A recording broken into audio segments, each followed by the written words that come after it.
आपके बच्चों का भी रिजल्ट आ गया होगा। उनको करियर को लेकर के आप भी चिंतित होंगे। बच्चे की डिमांड अलग होगी। आप सोच कुछ और रहे होंगे। कहाँ पढ़ाया जाए, कौन सा कोर्स कराया जाए। कई बार आपके और आपके बच्चे की सोच मैच नहीं करती होगी। बहुत से ऐसे सवाल होंगे आपके ना। तो आज हम बात करेंगे, हमारे साथ तीर्थंकर गुप्ता जी हैं। तीर्थंकर जी, बहुत बहुत स्वागत है आपका। Thank you. सवाल यही होता है कि जो अभिभावक हैं बहुत कंफ्यूज हैं। बच्चे को विदेश भेजें ना भेजें, कितना सेफ है, और बच्चे अपने हिसाब से सब्जेक्ट सेलेक्ट करते हैं। बिल्कुल सही बात है। आज का जो मॉडर्न सिनेरियो है उसमें कहीं ना कहीं जो इम्पैक्ट है बच्चों के ऊपर, हर बच्चा स्वयं अपना भविष्य चुनना चाहता है। और क्योंकि इंटरनेट की दुनिया है, ग्लोबलाइजेशन है हर जगह पे, तो आपको उनको दिखता है हर चीज़। एक मोबाइल एक छोटा सा डिवाइस है, लेकिन उसमें पूरी दुनिया वो देख पाते हैं। तो वो अपने आप को कंपेयर कर पाते हैं। पहले के ज़माने में और आज के ज़माने में बहुत अंतर है, बहुत बड़ा वाइड गैप है। पहले जो डिस्टेंस हम लोग मतलब बचपन से लेकर के शायद अपने माता पिता के ज़माने तक कवर किए होंगे 20 साल 30 साल में, आज वो बच्चा 3 से 4 साल में कवर कर लेता है। अगर आप कोर्सेज की बात करें तो देखें तो छोटे क्लास से ही इतने टॉप लेवल पे कोर्सेज जा रहे हैं। बुक्स का लोड, कहें कि बुक से ज़्यादा उनकी नॉलेज का लोड इतना ज़्यादा है कि बच्चे का माइंड एक दूसरे लेवल पर है। तो आज कई बच्चे अपने लेवल पे अपने सक्षमता के हिसाब से सोचते हैं। माँ बाप के सोच से उनका सोच थोड़ा सा भिन्न होता है। पहले माँ बाप की सोच क्या होती थी कि मैं डॉक्टर हूँ, मेरा बेटा भी डॉक्टर बन जाए, मैं इंजीनियर हूँ, मेरा बेटा भी इंजीनियर बन जाए। तो वो अपने ही उसमें डालने की कोशिश करते थे उसको कि चलो ठीक है, जनरेशन कैरी करेगा। पर आज ऐसा नहीं है।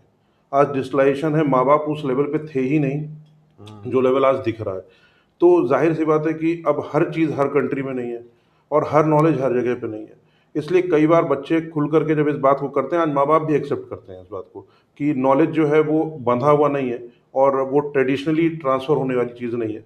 तो अगर बच्चे को किसी चीज़ में फील्ड में इंटरेस्ट है, और विधाएँ भी बहुत सारी हैं, तो ऐसा नहीं है कि हमेशा आपको बहुत ज़्यादा खर्च करना है, क्योंकि ऑनलाइन की भी स्टडीज़ का व्यवस्था है।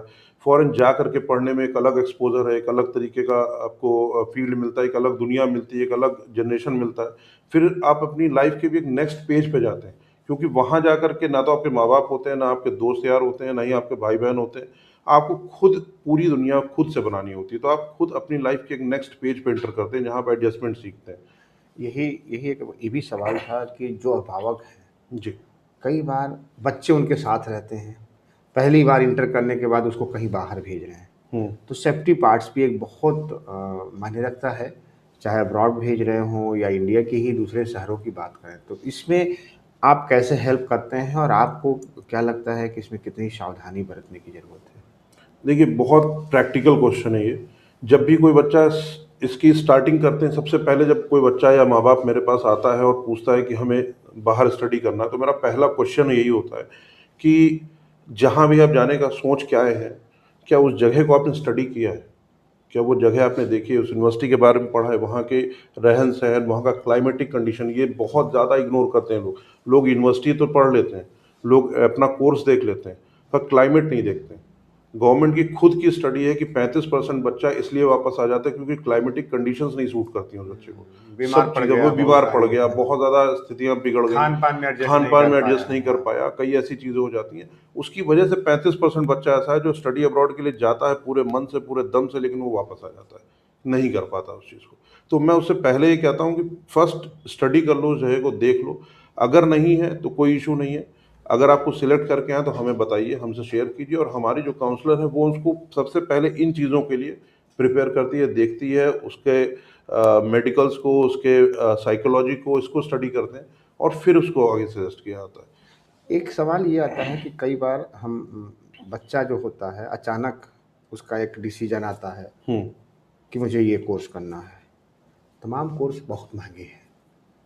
जो हमारे अभिभावक हैं, उनकी आर्थिक स्थिति नहीं सही होती है। बिल्कुल सही। तो आपको क्या लगता है कि ऐसी पोज़ीशन में क्या विकल्प है? देखिए, सबसे पहले तो बच्चे का इंटेंशन जो है, उस कोर्स के प्रति क्यों गया, ये समझना ज़रूरी है। ऐसा तो नहीं है वो बच्चा केवल किसी अपने फैमिली मेंबर को देखा कि उसने बहुत पैसा कमा रहा है उसमें, और मैं उसमें चला जाऊँ। ऐसा उसका इंटेंशन नहीं होना चाहिए। दूसरा, उसका कोई रिलेटिव है वहाँ पर, वो कुछ काम कर रहा है उस तरीके का, इसलिए मुझको अब्रॉड स्टडी करने जाना है, मुझे भी जाना पड़ेगा। या उसका कोई दोस्त या किसी के चढ़ावे में तो नहीं आ गया। उस बच्चे का पहले आपको रियल इंटेंशन देखना पड़ेगा, वाकई वो उस चीज़ के नैक उसके अंदर है कि नहीं है, उन चैलेंजेस को फेस करने का वो है कि नहीं, ये काउंसलर का काम है, ये उसको निकालती है, बात करती है।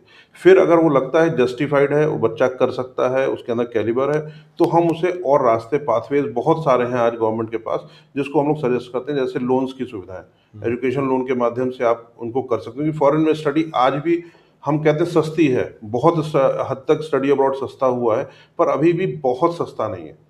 तो आप ये कह सकते हो, अगर यूरोप में अच्छे से अच्छी यूनिवर्सिटी में आप पढ़ने जाओ, आज यूरोप में बहुत ज़्यादा चांसेस भी हैं, यूरो भी अच्छा चल रहा है, कई अपॉर्चुनिटीज़ मिलती हैं। तो ऐसे में क्या करते हैं कि हम उन्हें स्टडी लोन के लिए रेफर करते हैं कि स्टडी लोन में आप चले जाओ।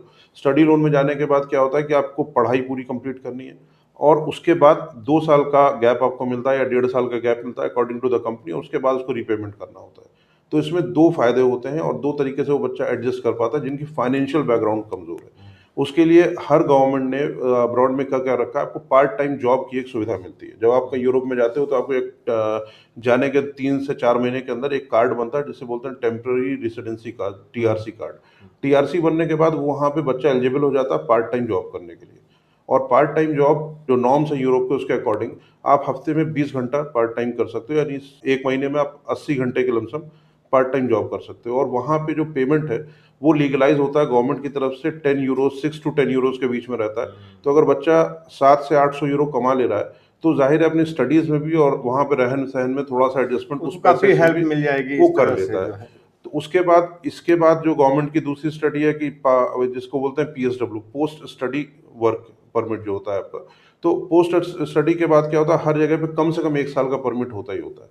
और फॉरेन में जॉब्स बहुत हैं, वहाँ पे कैलिबर है, बच्चा अगर स्किल डेवलपमेंट अच्छा है, वो आराम से एक अच्छी जॉब पा लेता है, और वो भी उसको हेल्प करती है उस ड्यूरेशन में अच्छा कमाने के लिए, और एक स्किल्ड वर्कर होने के नाते। और उस दौरान वो काम करता है, काम करके अर्न कर सकता है, अर्न करके उस पैसे को चुकाने में अपने पेरेंट्स की मदद कर सकता है और खुद भी अपने आप को स्टेबल कर सकता है। दोनों प्रावधान उसमें हैं। तीर्थागन जी, काफ़ी विस्तार से आपने बताया, लेकिन बहुत से ऐसे सवाल हो सकते हैं जो हमारे दर्शक देख रहे हैं, जो अभिभावक हैं, बहुत से डिफरेंट टाइप के सैकड़ों उनके सवाल हो सकते हैं। तो मैं आपका कॉन्टैक्ट डिटेल भी उनको शेयर कर दूंगा, जिससे आप सीधे तीर्थागन जी से बात कर सकते हैं। जो हमारे दर्शक देख रहे हैं, आप उनको टिप्स क्या देना चाहेंगे?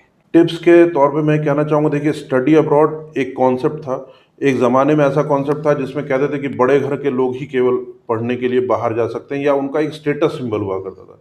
पर आज ये धीरे धीरे एक नीड बन चुकी है। तो बच्चे को अगर कहीं पे इंटरेस्ट है या वो अगर देख रहा है चीज़ों को, तो एक बार उसको इग्नोर ना करें, एक बार हमसे संपर्क करें और देखें कोई बीच का रास्ता या कोई माध्यम निकल सकता है कि नहीं निकल सकता उसको पढ़ने जाने के लिए वहाँ पे। और स्टडीज़ करना बुरी बात नहीं, बच्चे पहले भी विदेशों से, मतलब जब हम पौराणिक काल में थे तब भी बाहर के लोगों के देशों के बच्चे आते थे अपने यहाँ पढ़ने के लिए। उस समय भी अपने यहाँ पे यूनिवर्सिटीज़ का विस्तार हुआ था और तब भी लोग आते थे, बाहर से पढ़ने आते थे। गुरुओं की उस समय गुरु शिष्य परंपरा चलती थी, तब भी लोग होते थे। तो ऐसा नहीं है कि ये परंपरा भी नई डेवलप हुई है, लेकिन उस समय की बात और थी, एक लग्जरी के सेगमेंट में आता था। आज ये लग्जरी नहीं है, धीरे धीरे नेसेसिटी बनता जा रहा है। दूसरा, आपको ये भी ध्यान रखना चाहिए कि जो समय है, भारत की पॉपुलेशन और जो समय दिख रहा है आगे, उस हिसाब से देखा जाए तो एजुकेशन स्टैंडर्ड्स भी शायद उस तरीके के नहीं बन पा रहे हो, इतनी जॉब्स भी नहीं है। तो कहीं न कहीं एक बार स्विच करना, और पहले से ही अगर आप उस कंट्री में गए रहे होंगे, आपने वहाँ का समझा होगा, तो शायद आपका स्विच करना और आपका वहाँ जाकर करियर एस्टेब्लिश करना, और यही सपना होता है माँ-बाप का, मेरा बच्चा करियर में स्टैंड कर जाए। इसी के लिए वो सारी मेहनत इंडिया में कर रहा है माँ-बाप पूरी तरीके से, तो वो साकार हो सकता है आसानी से और अच्छे से। तो उसके लिए एक प्रॉपर गाइडेंस लेने में बुराई नहीं है। बहुत ही विस्तार से बताया। और दर्शकों, आपके भी कोई सवाल हैं तो आप तीर्थाकर जी से संपर्क कर सकते हैं। अपने बच्चे की अगर काउंसलिंग कराना चाहते हैं, उनके करियर को लेकर चिंतित हैं, क्योंकि सिर्फ पढ़ाई ही नहीं, पढ़ाई के साथ जॉब भी एक बहुत आपकी प्राथमिकता होती है, और निश्चित तौर पर बच्चे का भी करियर उसी पे टिका होता है। तीर्थाकर जी, बहुत बहुत धन्यवाद आपका, काफ़ी विस्तार से बताया आपने। Thank you. Thank you.